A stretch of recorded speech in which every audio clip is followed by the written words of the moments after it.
हनुमान् श्रीपदो वायुपुत्रो रुद्रो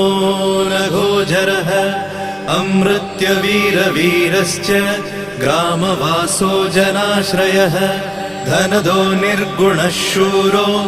वीरो निधिपतिर्मुनिः पिङ्गाक्षो वरदो वाग्मी सीताशोकविनाशकः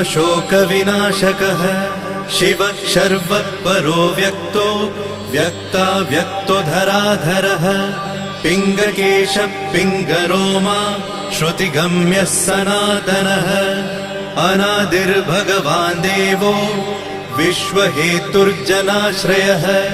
आरोग्यकर्ता विश्वेशो विश्वनाथो हरीश्वरः भर्गो रामो रामभक्तः कल्याणप्रकृतिस्थिरः विश्वम्भरो विश्वमूर्तिर्